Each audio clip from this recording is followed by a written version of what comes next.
Hello, class, and welcome back to CIS 101, Intro to Computers and Their Uses.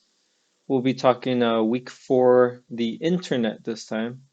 So we'll take a deep dive on some of the software involved with internet browsing, just some tips on how to learn things on the internet, and we'll get really familiar with one particular software, Google Chrome. So for this week's overview, with the prominence of the internet in our personal and professional lives today, it's hard to believe that there was a time not too long ago when few people had even heard of the internet, let alone used it. I can remember a time where I didn't have internet in my household.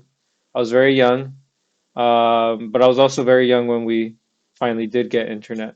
And if you remember that story I gave, right, about dial-up internet.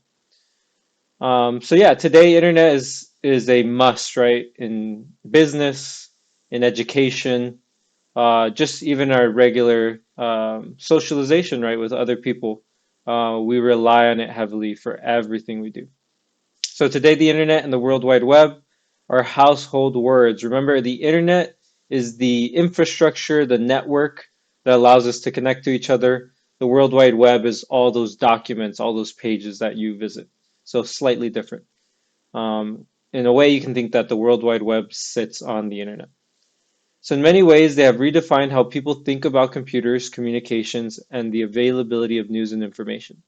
So yeah, the internet has affected industries in massive ways.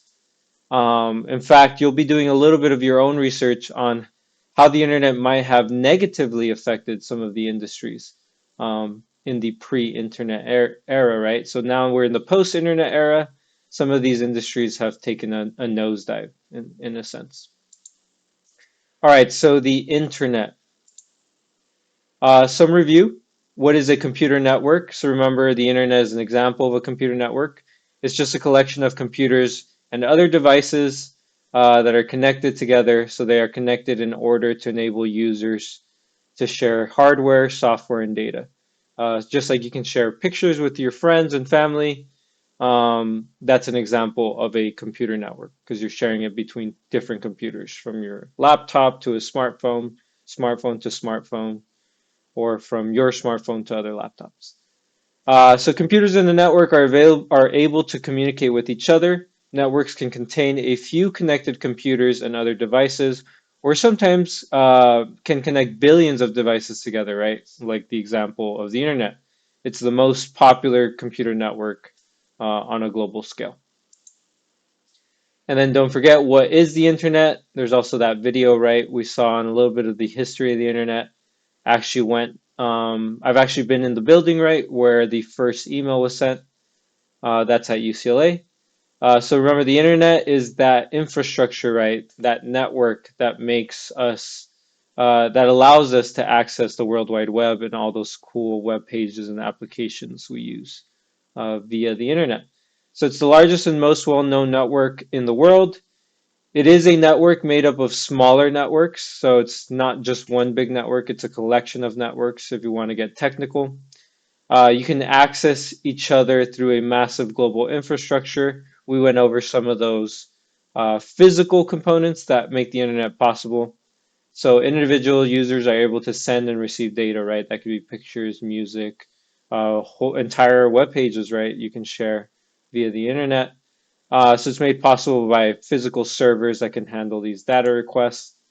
So servers are what you interact with, right? So server, just like at a Starbucks, a server takes your order and delivers, right, whatever you ordered. Um, so in the case of computers, the server is a computer. You request certain data, right? So you order some data. That could be a picture, it could be a website, it could be an application. And then the server will deliver whatever you requested back to you. You are the client, and the server is giving you what you're requesting.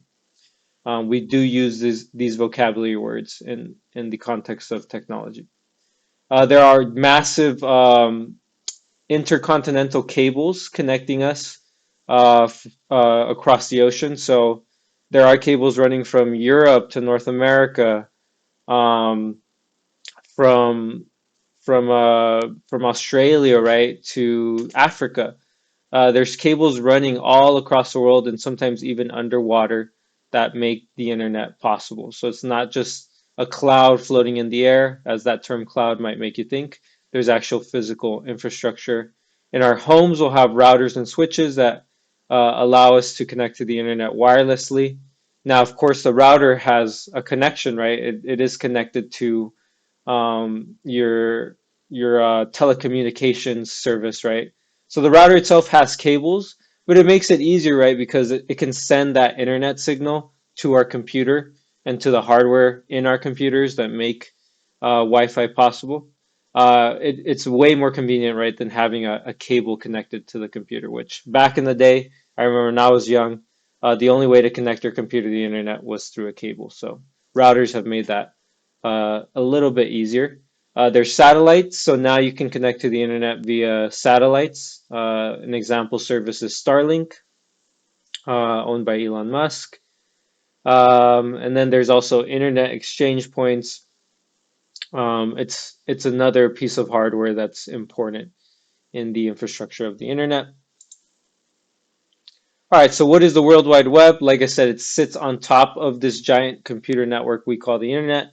It's a collection of documents or websites, web pages that users access when they connect to the internet. So the internet, like I've mentioned more over and over again, it's the physical infrastructure. Um, so it's like the hardware of the web. So every page on the web is a document. We actually looked at the code that makes up some of these pages, right? HTML. So these pages are hosted on web servers.